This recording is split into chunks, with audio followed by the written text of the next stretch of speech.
ThunderCats! Hello and welcome. I'm your host Will. Pop culture has a wide list of some cool swords, from Link and his Master Sword, to Luke Skywalker and his lightsabers, to Sora and his Keyblades. You gotta admit, there are some pretty cool swords out there. So for today, let's get into the facts about one sword that I feel doesn't get enough love. Let's talk about the Sword of Omens from the ThunderCats. Where did it come from? What exactly is the Eye of Thundera? What can the sword do? And, most importantly, why did it choose Lion-O instead of a more experienced warrior like Jaga, Panthro, or Tygra? The answer isn't as simple as pointing toward one episode or one comic. ThunderCats has several continuities, and each version tells the history of the sword differently. The original 85 cartoon presents it as an ancient Thunderian royal weapon. The WildStorm comics created another origin. The 2011 reboot then offered the most detailed on-screen explanation, connecting the sword to Mumm-Ra, Leo, the Power Stones, and the liberation of the animal races. So there is no single origin that applies perfectly to every version.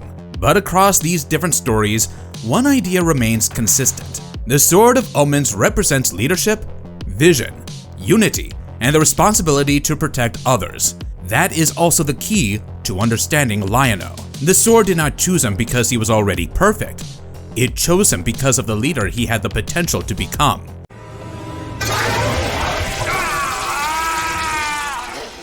The most important weapon in ThunderCats history.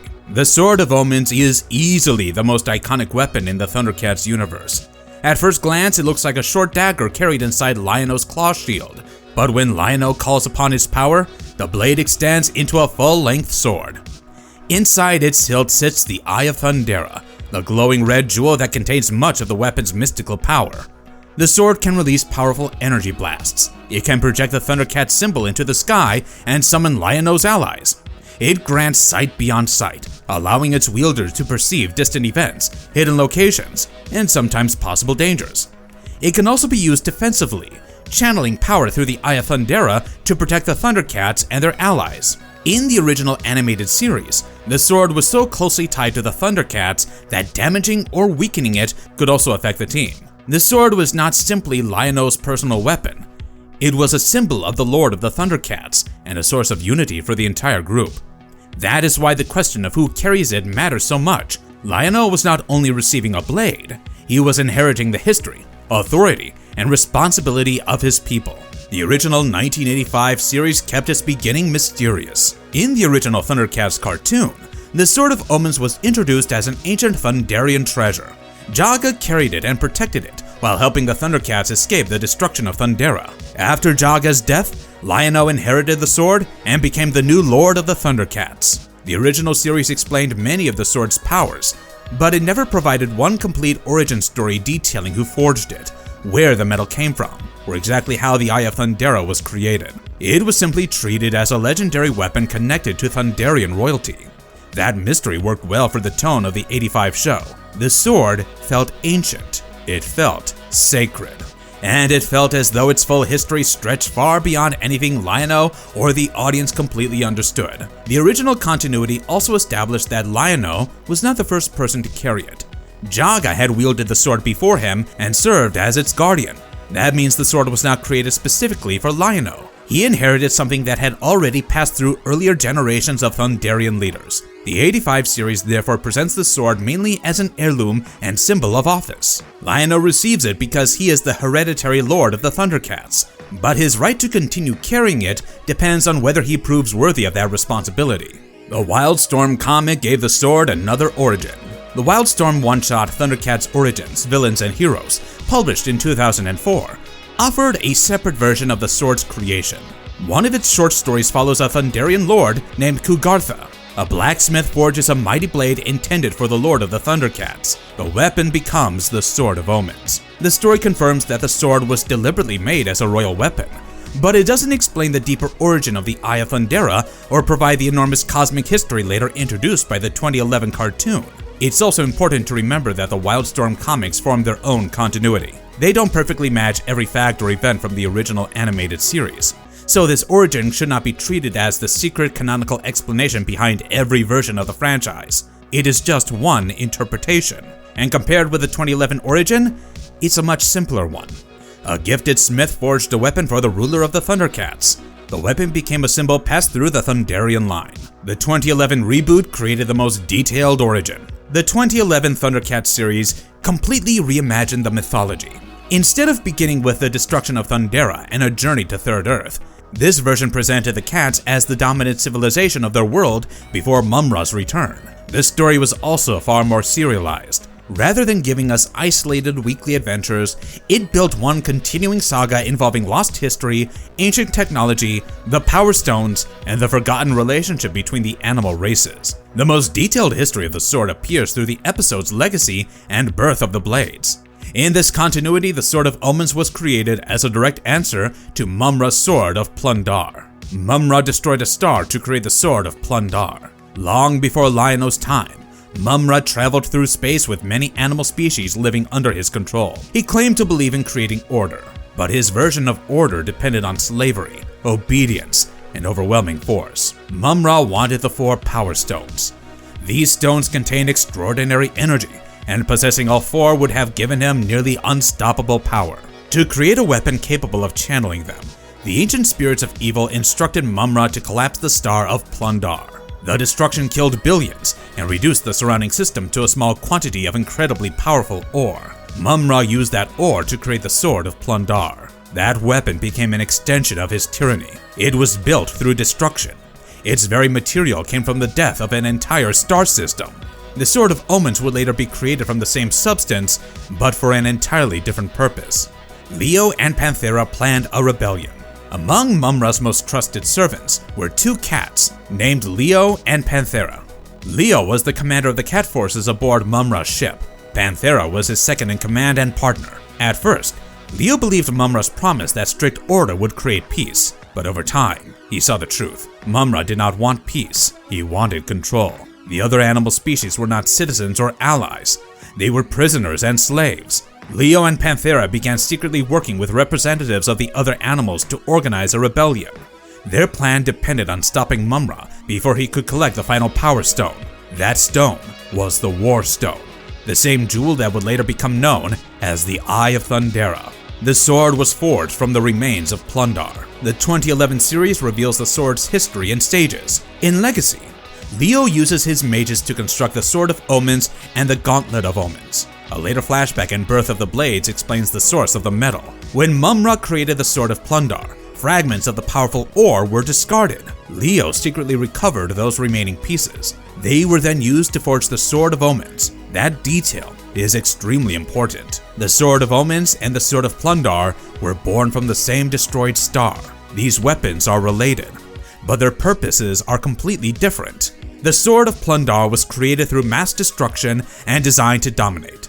The Sword of Omens was created from what remained and became the weapon of rebellion. One blade represented slavery, the other represented liberation. The War Stone became the Eye of Thundera. Mumm-Ra sent Captain Tyga to retrieve the War Stone. Tyga succeeded, but Leo and Panthro took the stone as part of the rebellion. Leo then placed the War Stone inside the newly forged Sword of Omens. Once joined with the weapon, the War Stone became the Eye of Thundera. This gave the sword its greatest abilities, its energy, its visions, its sight beyond sight, and its power to challenge Mumm-Ra and the Sword of Plundar. The Eye of Thundera was therefore not merely a decorative jewel, it was one of 4 cosmic power stones. These stones were the War Stone, the Spirit Stone, the Tech Stone, and the Soul Stone. The War Stone was considerably the most powerful and became permanently connected to the Sword of Omens. Leo became the first Lord of the ThunderCats. With the completed Sword of Omens, Leo led the rebellion. He fought Mumm-Ra and used the War Stone's power against him. During the battle, Leo also gained control of the other Power Stones and stripped Mumm-Ra of much of his strength. Mumm-Ra retreated into his sarcophagus, but Leo and Panthro destroyed his controls and trapped him inside. The damaged ship eventually crashed on Third Earth. The surviving animal species separated and began building new civilizations. To prevent any single race from controlling all the Power Stones, the remaining stones were divided and hidden. The cats retained the War Stone inside the Sword of Omens. Leo then became the first Lord of the ThunderCats in this continuity. The sword passed through his descendants until it eventually reached Lion-O. That gives the weapon both a political and moral legacy. It wasn't forged merely to make its owner powerful. It was forged to overthrow a tyrant and free the oppressed. Does the sword have a mind of its own? The script originally described the Eye of Thundera as fully sentient. That claim should be handled carefully. The 2011 series clearly shows that the sword can respond to the nature of the situation and to the person using it. In The Forests of Magi Ore, Lion-O temporarily loses the ability to use the sword properly because he is attacking beings who are not truly evil. Once he understands the truth and turns against the actual villain, the sword works again. Cheetara also tells Lion-O that there is a reason the sword chose him, so the weapon is not completely passive. It appears capable of withholding its power when misused and responding to moral purpose. However, the series never clearly establishes that it possesses a human-like consciousness capable of speaking, planning, or making independent decisions. It's safer to describe the sword as mystically discerning rather than fully sentient. It recognizes harmony, it reacts to evil, and it appears to respond to the heart and intentions of its wielder. Why did the sword choose Lion-O? This now brings us to the central question. Why Lion-O? Why not Jaga? Why not Panthro? Why not Tygra, who is older, more disciplined, and a more experienced fighter? The answer depends partly on continuity. In the original 85 series, Lion-O inherits the sword because he is the hereditary lord of the ThunderCats. The sword doesn't stage a competition and visibly reject every other candidate. Lion-O receives it through royal succession, but the story still requires him to prove that he deserves it. The 2011 series makes the choosing more explicit. Lion-O is the crown prince, but the sword also responds to something inside him. Not perfection, potential. Lion-O was not ready to be king. The 2011 premiere shows Lion-O before he becomes a great leader. He's impulsive. He's easily distracted. He's fascinated by technology, even though most cats dismiss it as mythology. He sneaks out of the palace. He gets into fights. And he arrives late for the ceremony meant to confirm him as the next king. His father, Claudius, does not believe he's ready. Tygra openly doubts him. Even Lion-O himself doesn't fully understand what leadership requires. During the ceremony, Lion-O takes hold of the sword and experiences a vision connected to the danger approaching Thundera. He lies about what he saw, pretending he was distracted by girls outside. That moment proves he's immature, but the sword doesn't require him to be finished. His journey is about becoming worthy of the responsibility already placed upon him. His compassion made him different. The clearest explanation from the sword's choice comes from Lion-O's treatment of others. When two captured lizards are publicly humiliated, Lion-O steps forward to defend them. The cats view the lizards as enemies and inferior beings. Lion-O argues that abusing prisoners makes the cats no better than Mumm-Ra. This is not the popular position. It does not benefit him politically, and it nearly causes his own people to attack him.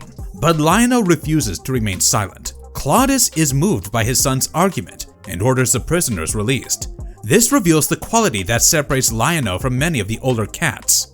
He can imagine a future beyond the prejudices of his own society. Tygra is more experienced. Panthro is stronger. Jaga is wiser. But Lion-O sees possibilities that others have stopped believing in.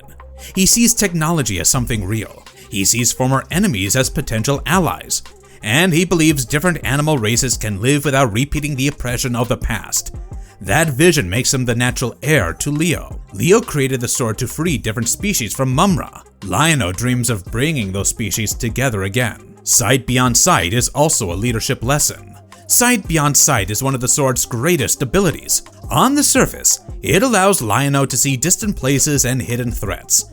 But symbolically, it represents something more. A king must see beyond the immediate moment. He must understand consequences. He must recognize danger before it arrives, and he must imagine a future that other people cannot yet see. Lion-O initially struggles to use this ability. That's appropriate. He's still learning how to look beyond his own impulses. As the series progresses, his mastery of the sword grows alongside his growth as a leader. The weapon's power therefore mirrors his emotional development.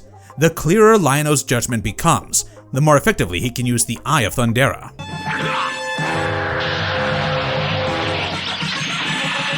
Why Tygra was not chosen. Tygra appears to be the more obvious candidate for leadership. He's older, he's more experienced. He's a disciplined warrior, and unlike Lion-O, he behaves like the kind of prince Claudius and the court expect. But Lion-O also carries jealousy, insecurity, and resentment. He frequently dismisses Lion-O's ideas. He sees compassion as weakness. He believes that being the better fighter should make him the better king. That belief reflects a limited understanding of leadership. A king does not exist merely to defeat opponents. He must protect people who cannot protect themselves. He must unite groups that distrust one another. And he must be able to imagine something better than the world he inherited. Tygra might have been the stronger warrior at the beginning. Lion-O possessed the broader vision. This is why Chitara tells him there is a reason the sword chose him. Lord of the Thundercats, proclaim it.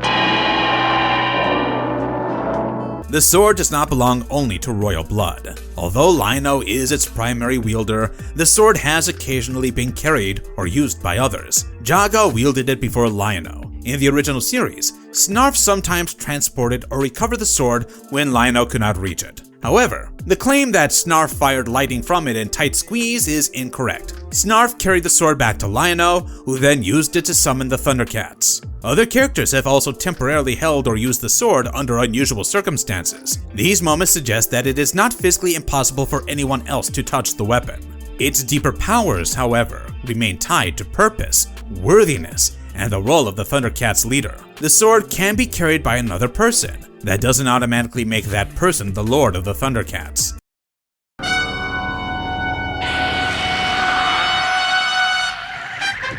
The Curse of Balthaz. The original cartoon introduced another important limitation: the Curse of Balthaz. Mumm-Ra manipulated Lion-O and Tygra into fighting one another. When the Sword of Omens was used by one ThunderCat against another, the blade broke. Jaga later explained that an ancient curse prevented the sword from being used in conflict between ThunderCats. This is one of the strongest expressions of the weapon's symbolic purpose. The sword exists to unite the ThunderCats. Using it for internal hatred violates everything it represents. The curse doesn't necessarily prove that the sword consciously judges every action, but it establishes a mystical law built into the weapon. Its power cannot safely be turned against the family and people it was created to protect. Favor.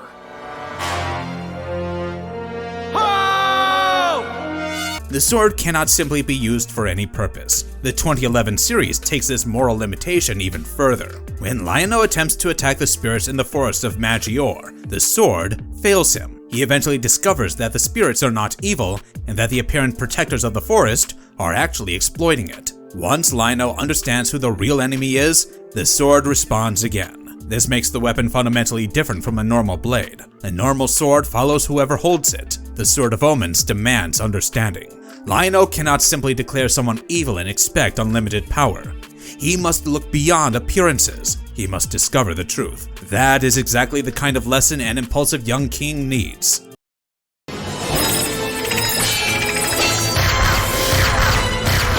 The Sword of Omens and the Sword of Plundar. The relationship between the two blades is one of the best elements of the 2011 mythology.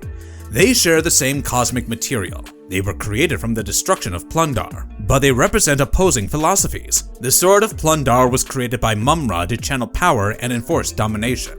The Sword of Omens was forged from the discarded remains and used to destroy that domination. One consumes, the other restores. One demands obedience, the other calls allies together. One belongs to a tyrant who sees every species as a tool. The other belongs to a leader whose greatest strength is recognizing the value of different people. This makes Lion-O's compassion more than a pleasant personality trait. It places him directly in the tradition of Leo's rebellion. The Apex Axe belongs to another continuity. The modern Dynamite comics introduced a mysterious character named Apex, who carries an immensely powerful axe. The weapon was shown destroying the ThunderCats' headquarters with shocking ease. That naturally invited comparisons with the Sword of Omens. However, we should avoid treating the axe as an officially confirmed dark twin of the sword unless the comic directly establishes that relationship. The axe may function symbolically as the opposite of Lion-O's weapon. It may eventually receive a deeper connection to Thunderian history. But at present, many details surrounding Apex and the axe remain deliberately mysterious. The safest conclusion is that Dynamite has introduced another weapon powerful enough to challenge the sword's place in the mythology. Its exact origin and relationship to the Eye of Thundera still require further explanation.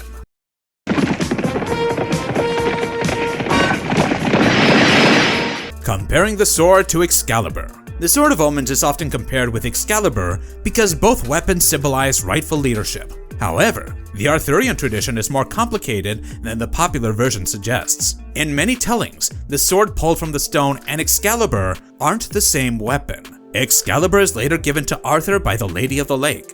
Different versions also disagree about whether Arthur's worth, lineage, destiny, or divine approval establishes his right to rule, so the comparison works best at a symbolic level.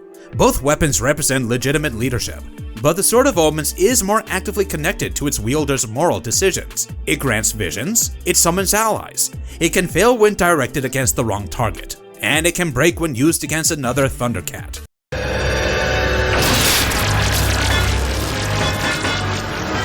The Sword and the Master Sword. The Master Sword from The Legend of Zelda offers a closer comparison. Both are sacred weapons associated with the defeat of evil. Both require a worthy wielder. Both contain power that cannot simply be treated like an ordinary tool. But the Sword of Omens is also a political symbol. It does not only identify Lion-O as a hero, it identifies him as Lord of the ThunderCats. Its purpose connects personal worthiness with the responsibility to govern. That makes it both a weapon and a crown. The 4 Power Stones and the Cancelled Story. The 2011 series planned a much longer journey involving all 4 Power Stones. The War Stone remained inside the Sword of Omens. Lion-O later recovered the Spirit Stone, which joined the Gauntlet of Omens and could produce protective energy. The Tech Stone was associated with advanced machinery and battle armor. The 4th was the Soul Stone. The completed series never reached the point where Lion-O found and used the Soul Stone. The show ended after 26 episodes, even though the creative team had planned a 52-episode story. The cancellation left several major questions unanswered. What exactly could the Soul Stone do? How would all 4 stones interact? What would happen if they were reunited? Could the Gauntlet and the Stone unlock a complete Armor of Omens? And how would Lion-O's final confrontation with Mumm-Ra have changed after mastering the full power of his inheritance? We never received those answers on screen, but the origin and purpose of the sword itself were established clearly enough. ThunderCats! So, why did the sword choose Lion-O? The answer isn't that Lion-O was the strongest. He's not. It wasn't that he was the wisest. He's not. And it's not that he had already proven himself to be the perfect king. He had not. The sword chose Lion-O because he carried the values it was created to represent. Leo forged the sword as a weapon of rebellion against slavery. Lion-O opposed the mistreatment of the lizards even when his own people disagreed. Leo wanted different animal races to be free. Lion-O believed those races could eventually live together. The Eye of Thundera granted sight beyond sight. Lion-O possessed the imagination to see a better future beyond the limits of tradition. That is why potential matters more than perfection. Jaga represented wisdom from the past. Panthro represented strength and experience. Tygra represented the traditional image of a warrior prince. Lion-O represented the possibility of change. The sword did not choose the man he already was. It chose the king he could become. The origin of the Sword of Omens changes depending on which continuity you follow. In the original 85 cartoon, it's an ancient Thunderian heirloom whose complete creation remains mysterious. In the WildStorm comics, it is forged for Lord Kugartha as a royal weapon. In the 2011 reboot, it is built from the surviving ore of the destroyed Star of Plundar, completed with a War Stone, and wielded by Leo during the rebellion against Mumm-Ra. That 2011 version gives the sword its richest origin. It was born from the remains of an atrocity, but transformed into a weapon of freedom. It contains enormous destructive power, yet repeatedly directs its wielder toward understanding, unity, and protection. And that explains Lion-O. He was young, he was reckless, he made mistakes. He was nowhere near ready to become king, but he possessed compassion, curiosity, courage, and the ability to imagine a world beyond the prejudices of the one he inherited. The Sword of Omens did not reward perfection. It recognized possibility, and Lion-O spent the rest of his journey proving that the sword had seen something real inside him. And with that, we reach the end of today's video. I hope you enjoyed exploring the different origins, abilities, and meanings of the Sword of Omens. Which version of its history is your favorite? Let us know in the comments down below. If you enjoyed the video, drop a like, share it with your friends, and subscribe for more deep explorations of iconic characters, weapons, and forgotten lore. Till next time, take care and ciao!